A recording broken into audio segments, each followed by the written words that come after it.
Assalamualaikum warahmatullahi wabarakatuh.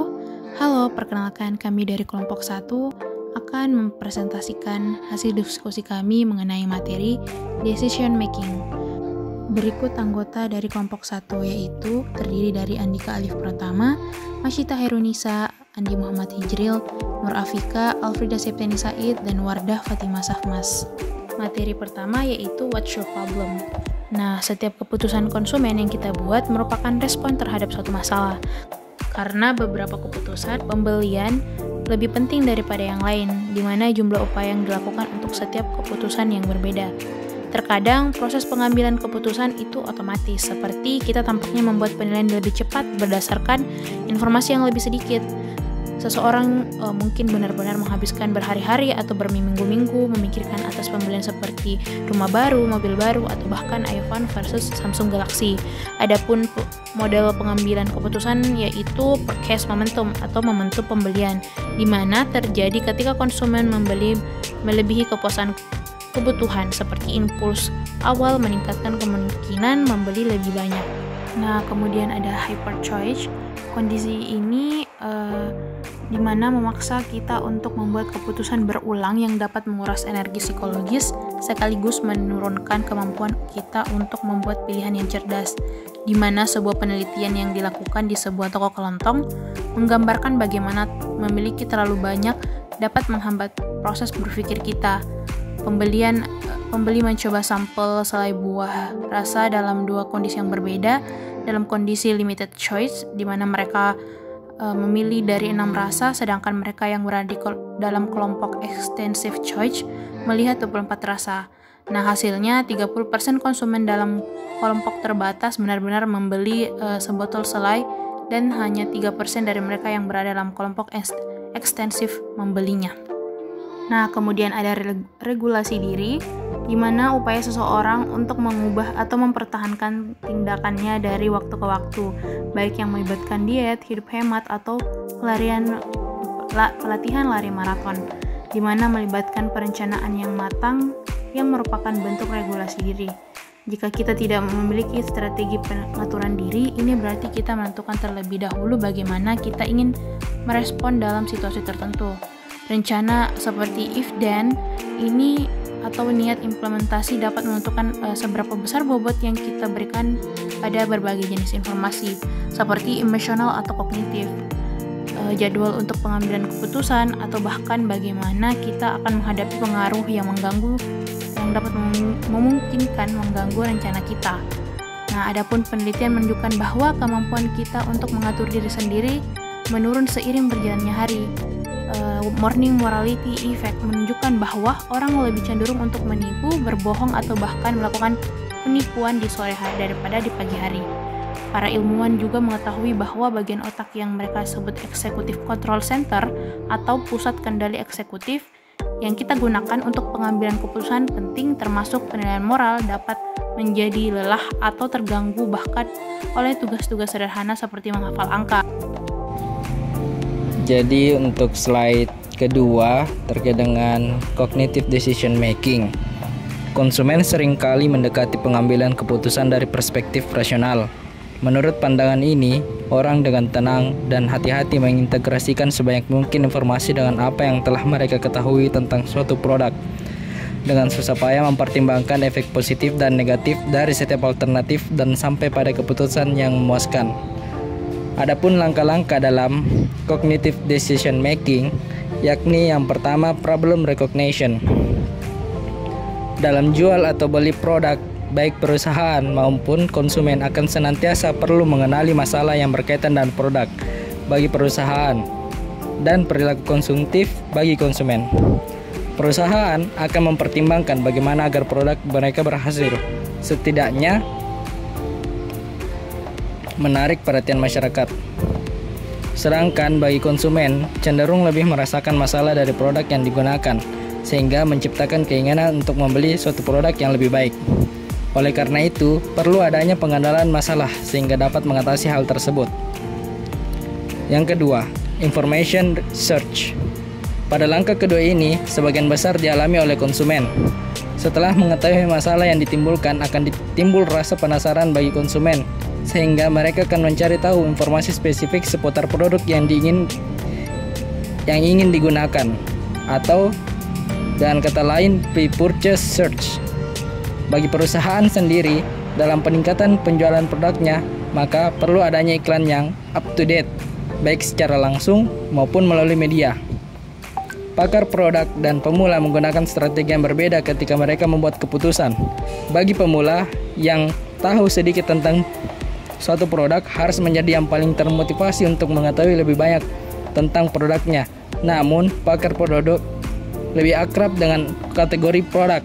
Dengan demikian, mereka harus lebih mampu memahami arti dari setiap informasi produk yang mungkin mereka peroleh.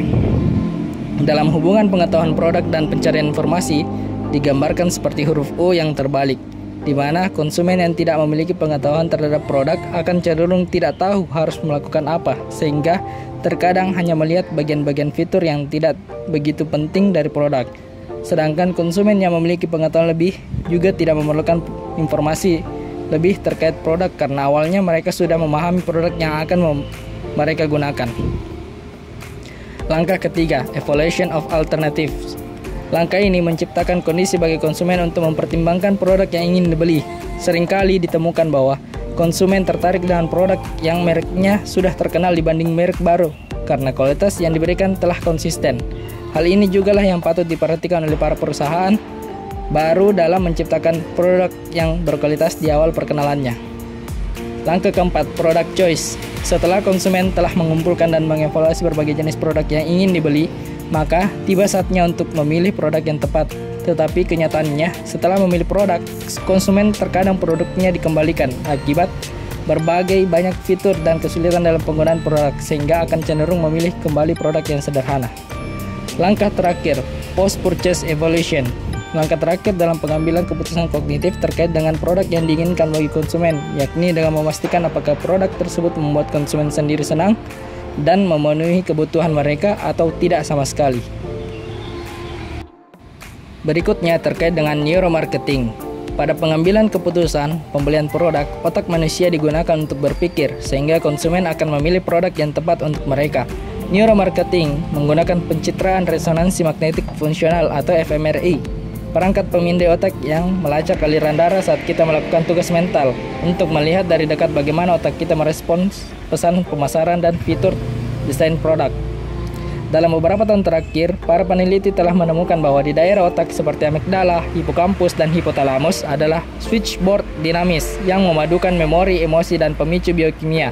Neuron yang saling berhubungan ini membentuk beberapa reaksi seperti ketakutan, panik, kegembiraan, dan tekanan sosial yang mempengaruhi pilihan konsumen. Dalam beberapa penelitian dijelaskan bahwa penggunaan fMRI diharapkan dapat mengukur reaksi konsumen seperti penelitian yang dilakukan oleh Daimler Chrysler yang mengambil scan otak laki-laki saat mereka melihat foto mobil dan mengonfirmasi bahwa mobil sport mengaktifkan pusat penghargaan kepada laki-laki. Pengambilan keputusan online. Dengan banyak situs web, banyak orang yang menghabiskan sebagian besar hari mereka secara online dan mengatur informasi yang masuk dan mereka harus mengklik suatu produk. Sebuah perantara adalah jawabannya dalam semua penentuan produk tersebut. Misalnya, mencantumkan produk online yang menjual barang tertentu beserta harga yang dikenalkan itu lebih mempermudah, seperti adanya portal Yahoo dan Note.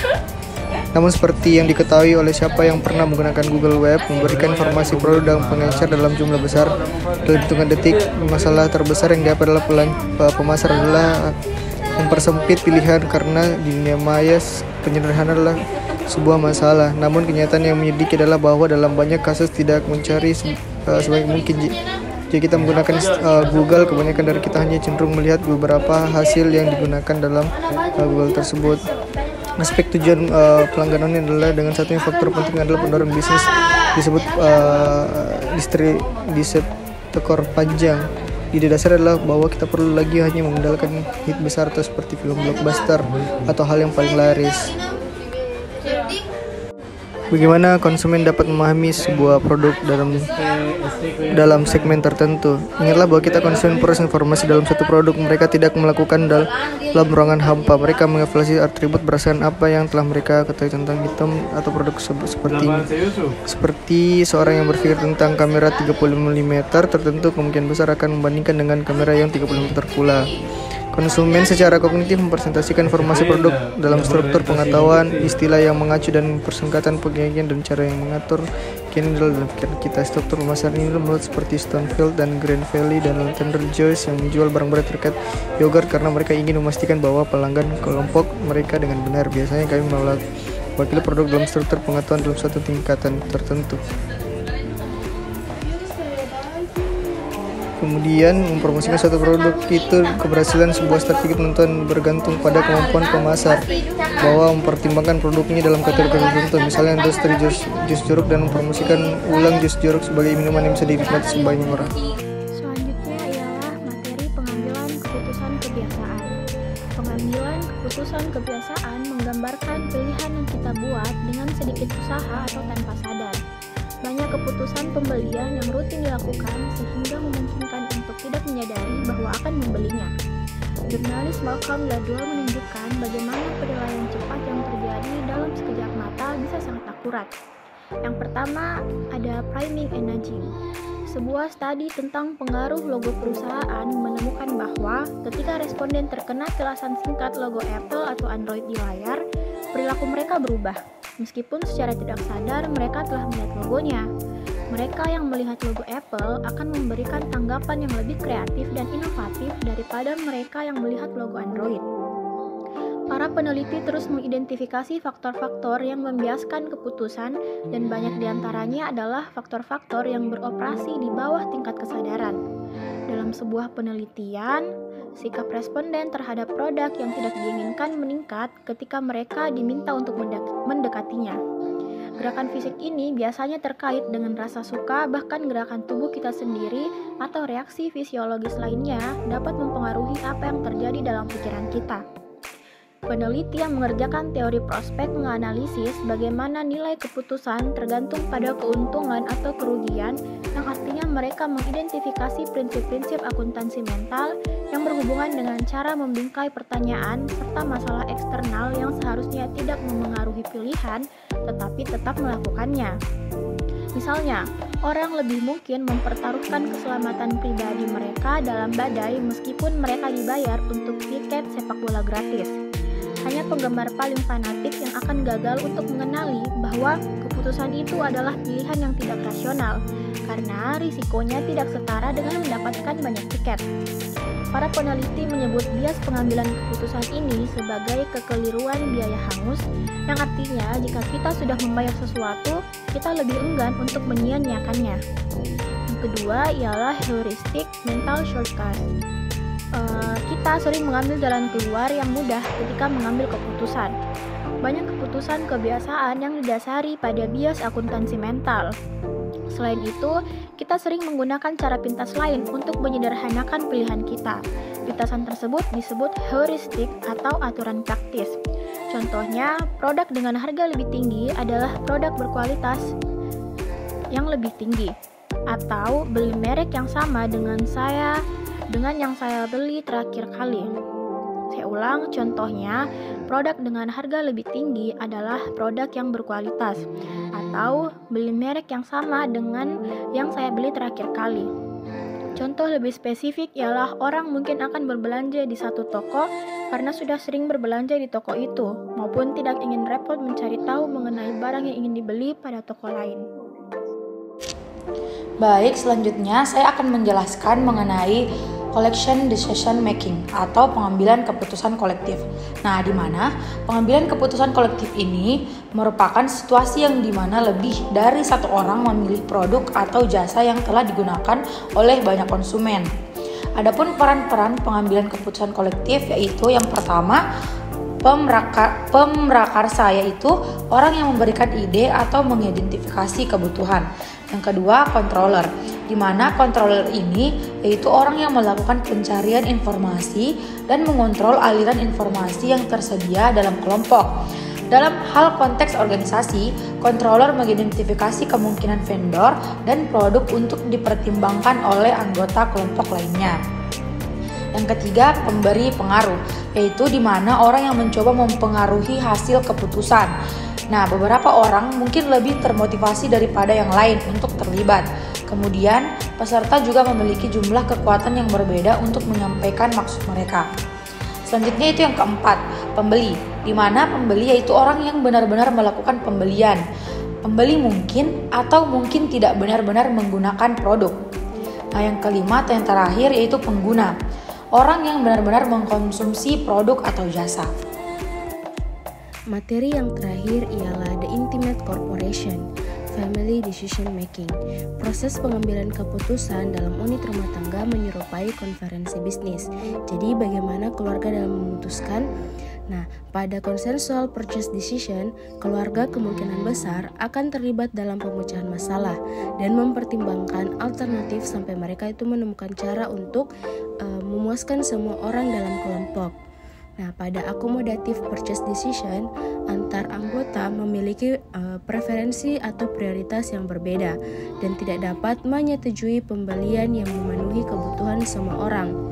Disinilah mereka menggunakan tawar-menawar, paksaan, dan kompromi untuk mencapai kesepakatan tentang apa yang harus dibeli atau siapa yang dapat menggunakannya.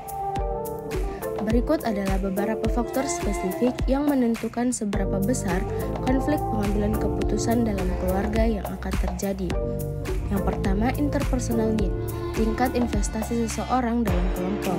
Kemudian produk, involvement, and utility, sejauh mana seseorang akan menggunakan produk untuk memenuhi kebutuhannya. Kemudian responsibility, orang-orang lebih cenderung tidak setuju tentang sesuatu keputusan jika keputusan itu mengandung konsekuensi dan komitmen jangka panjang.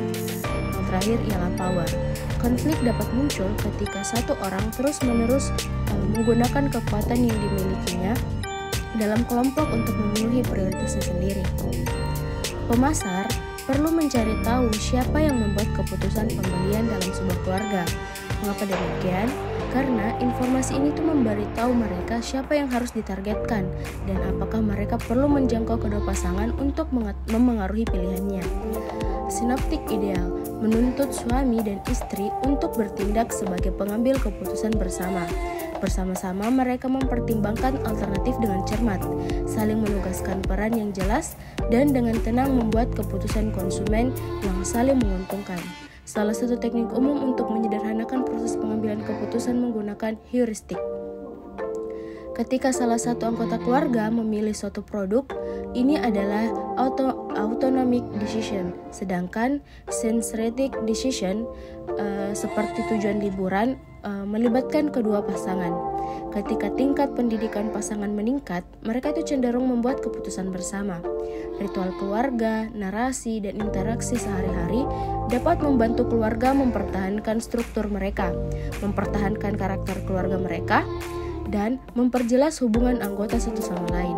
Nilai dari pendekatan ini kepada pemasar adalah bahwa pendekatan ini itu menginginkan kita pada seberapa sering produk dan layanan membantu mendefinisikan identitas keluarga.